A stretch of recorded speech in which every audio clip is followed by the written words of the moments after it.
Hey class 12, welcome to English Bulk, and in today's video we will read the chapter Lost Spring.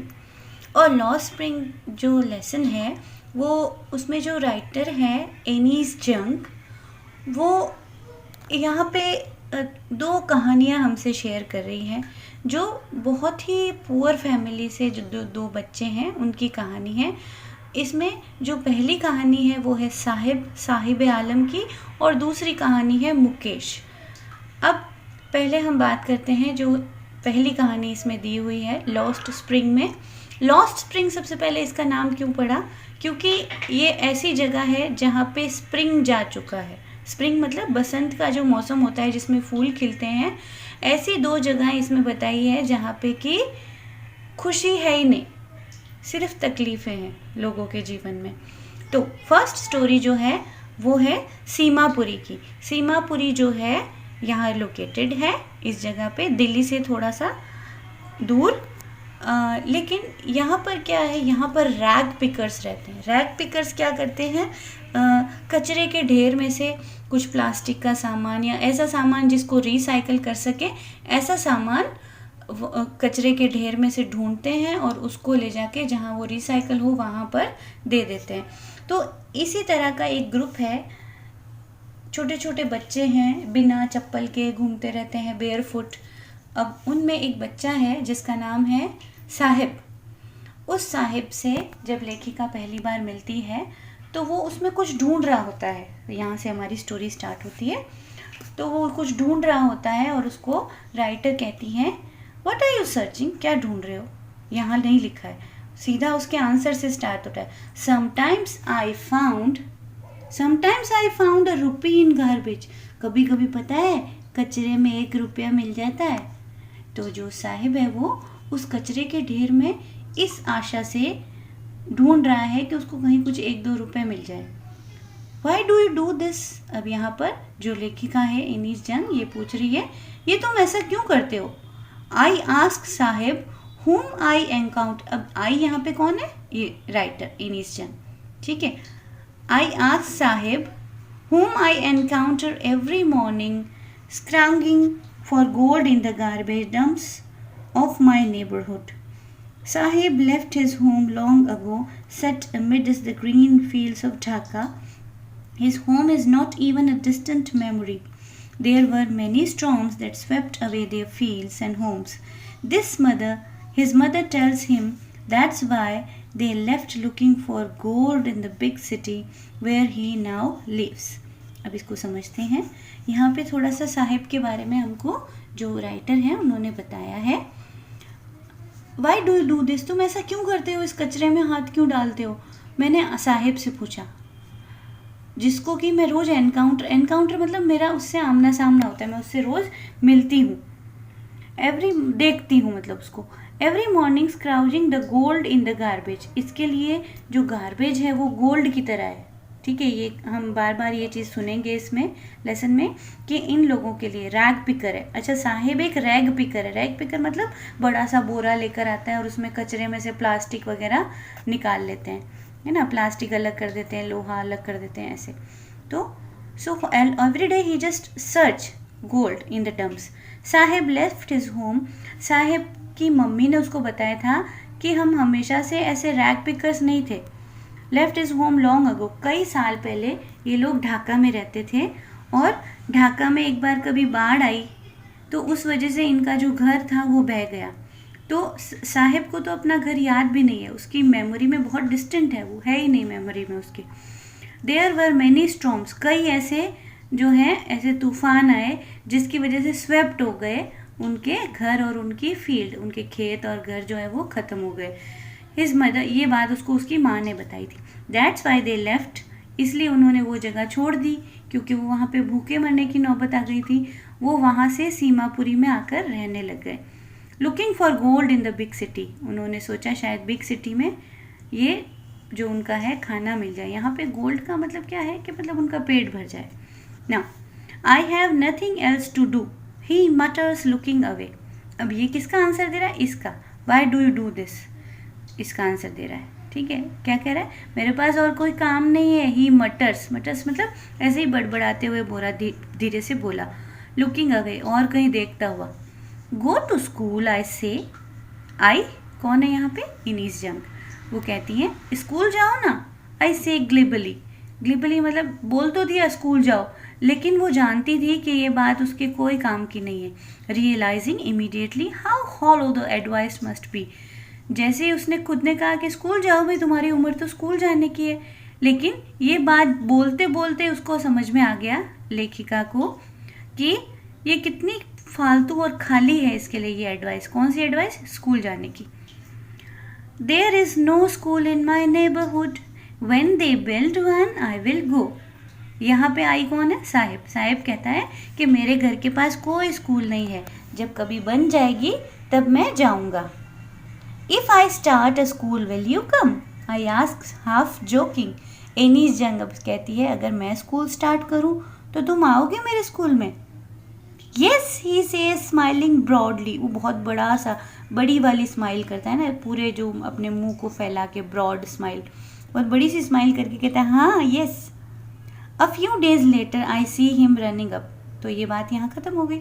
अब कुछ दिन बाद जो है वापस जब वो मिली साहिब से, वो दिखाई दिया उनको, वो अपना कुछ काम कर रही होंगी, तो रास्ते में वो कई बार दिख जाता था उनको। तो साहिब उनके पास आके पूछा स्कूल खुल गई क्या? A few days later I see him running up to me, मेरे पास दौड़ कर आया। इज़ योर स्कूल रेडी, क्या स्कूल बन गई तुम्हारी?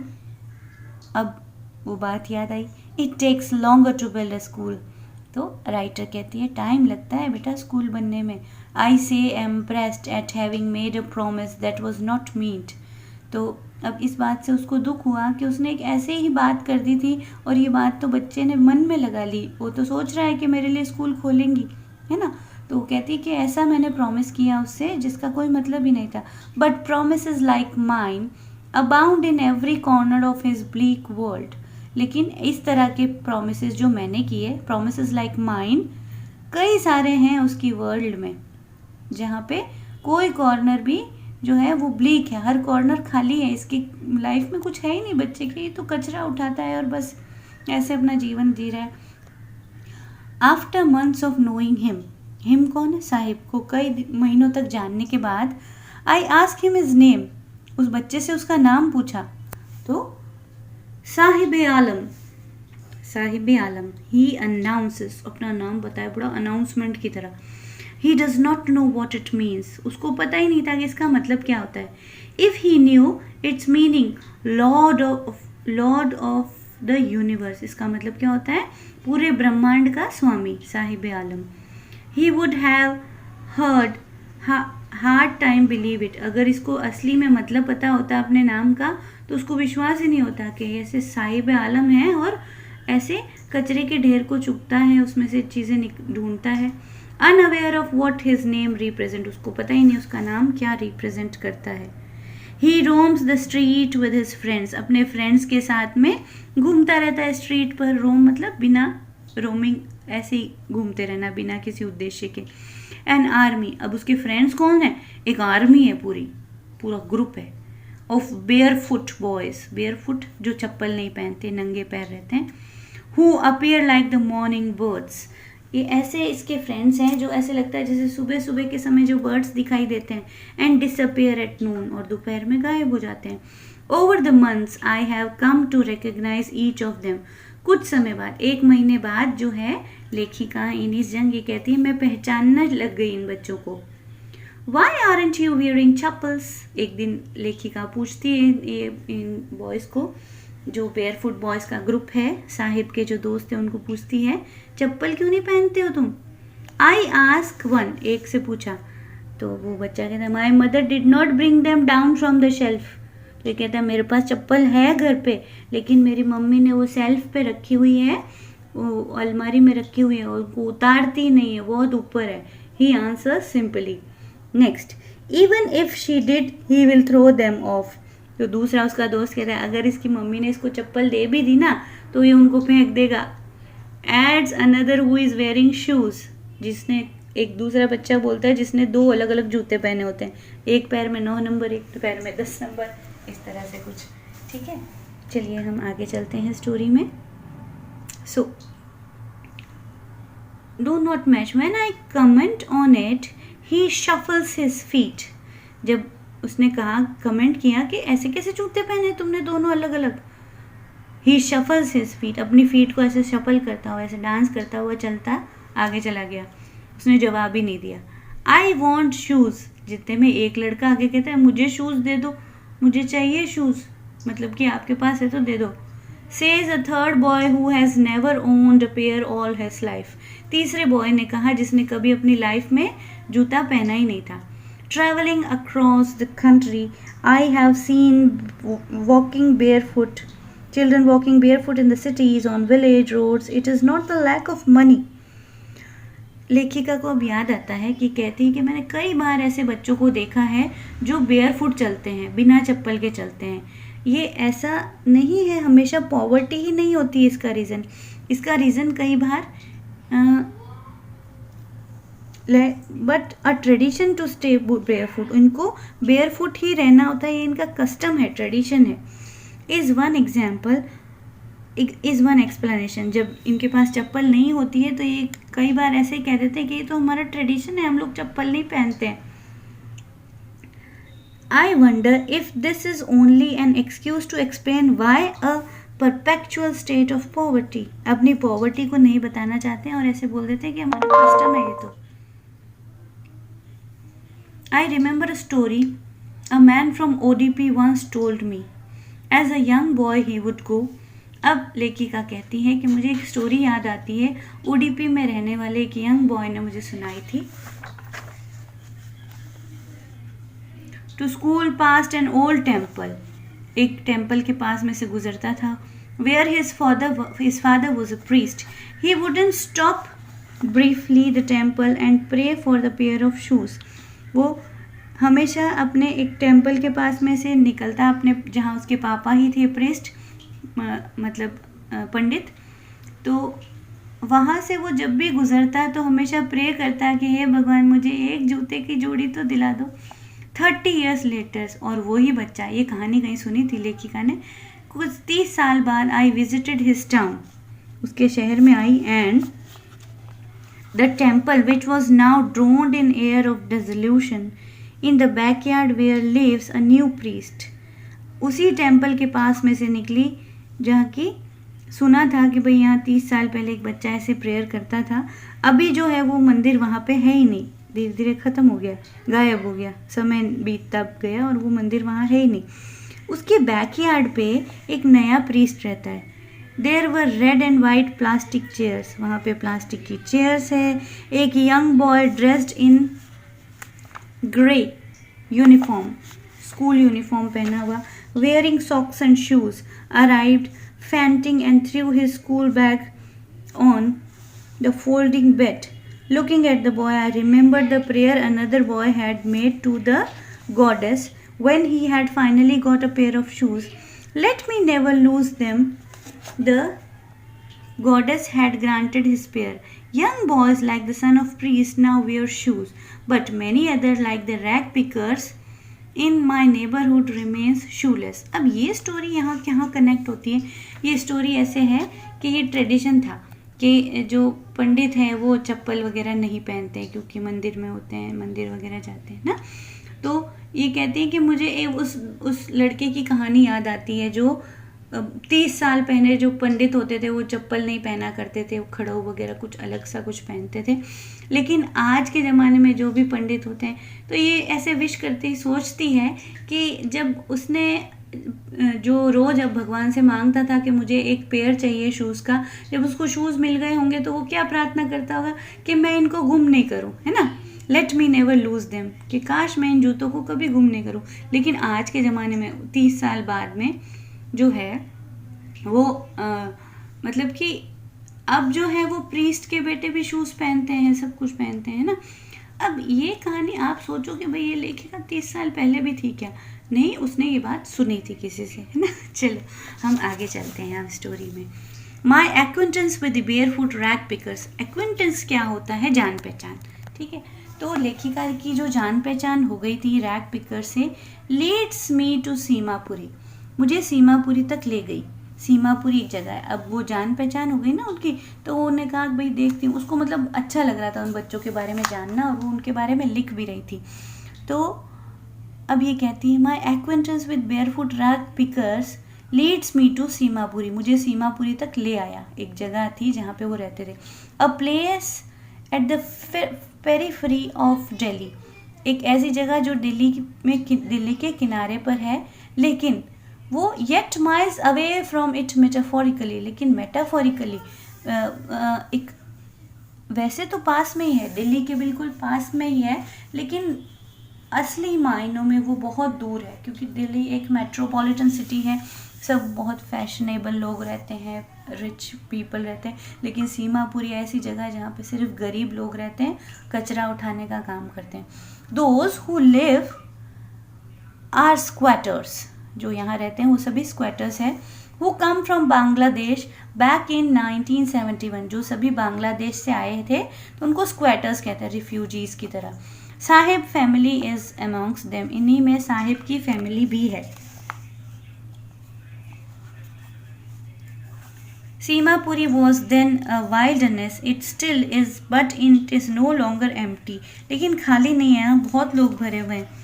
In the structures of mud, structures of mud मतलब घर ऐसे बने हुए बस जैसे मिट्टी किसी ने गीली करके और ऐसे ही घर बना दिए हैं। With roofs of tin and tarpaulin, कहीं पे टिन की रूफ है ना, लोहे जैसी छत है, या फिर टारपोलिन मतलब जो प्लास्टिक आता है थोड़ा स्ट्रॉन्ग, उस प्लास्टिक से बनी हुई।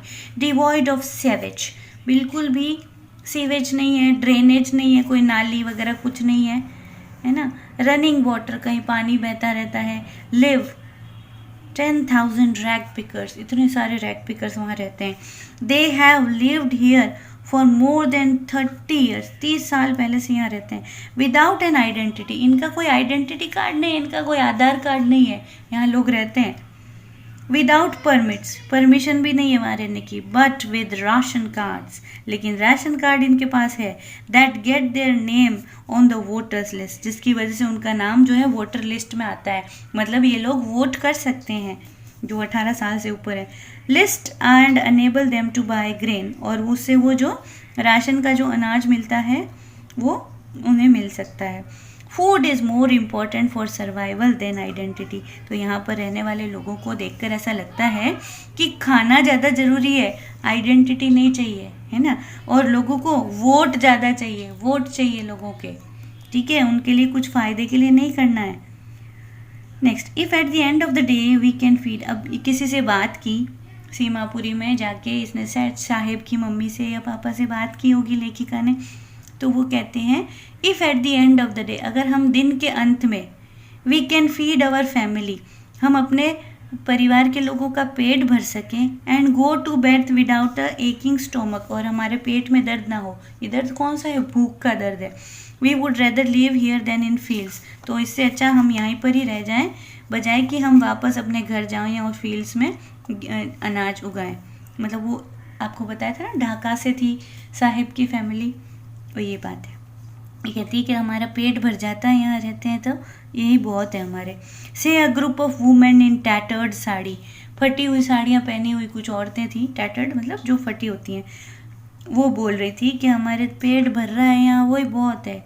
When I asked them why they left their beautiful land of green fields and rivers, जब लेखिका ने उनसे पूछा ना कि भाई तुमने जो ढाका में रहती थी वहाँ से जगह छोड़ के यहाँ क्यों आई, तो कहते यहाँ हमारा पेट भर जाए ना, पेट में दर्द नहीं हो, रात को भूखे नहीं सोए, यही बहुत है। Wherever they find food, यहाँ पे हमें खाना मिल रहा है। दे pitch their tents that become transit home, children grow up in them, become partners in their survival, तो यहाँ ऐसे ही बस टेम्परेरी घर बना लेते हैं, इनके बच्चे जन्म लेते हैं और बच्चे जो हैं वो भी सर्वाइवल के पार्टनर बन जाते हैं, वो भी जिंदा रहने में उनकी हेल्प करते हैं। And survival in the Seemapuri means rag picking, और सीमापुरी में सर्वाइव करना, जिंदा रहना, कौन जिंदा रह सकता है? जो कि एक रैक पिकर हो। Through the years it has acquired the proportion of fine art, अब जो यहाँ पे जो लोग रैग पिकर्स हैं ना, वो उनका एक फाइन आर्ट हो गया, बड़े एक्सपर्ट हो गए हैं उसमें। फाइन आर्ट का मतलब यहाँ पे एक्सपर्ट हो जाना। Garbage to them is gold, again the line, garbage इनके लिए क्या है, गोल्ड है। क्यों है, अगर क्वेश्चन आता है तो आप डिटेल में लिख सकते हैं। It is their daily bread, क्योंकि वो उनका रोज का खाना है गार्बेज से। A roof over their head, उनके घर पे छत भी उसी वजह से है। Even if it is leaking roof, but for a child it is even more, लेकिन बच्चा बहुत खुश है जैसे भी यहाँ पे रह रहे हैं। I sometimes find a rupee, even 10 rupee note Saheb से, साहेब कहते हैं कभी कभी 1 रुपये मतलब कभी 10 रुपये मिल जाते हैं। हिज आईज लाइटनिंग अप, आंखों पे चमक आगे कहते हैं 10 रुपये मिले हुए मेरे को एक बार। When you can find a silver coin in a heap of garbage, you don't stop scrounging. वो कहती है अगर कभी तुम्हें चांदी का सिक्का मिल गया ना तो तुम तो उस कचरे को छोड़ोगे ही नहीं। For there is hope of finding more, क्योंकि वहाँ पे होप है और चीज़ें पाने की। अच्छा, होप पोएम का भी वीडियो मेरा अपलोडेड है, आप देख सकते हैं डिस्क्रिप्शन में। It seems that for children garbage has meaning different from what it means to their parents. तो ऐसा लगता है कि चिल्ड्रन, बच्चों के लिए गार्बेज अलग है, उनको पैसे भी मिल जाते हैं तो इसे बहुत खुश होकर उसमें ढूंढते हैं। For the children it is wrapped in wonder, for the elders it is a means of survival.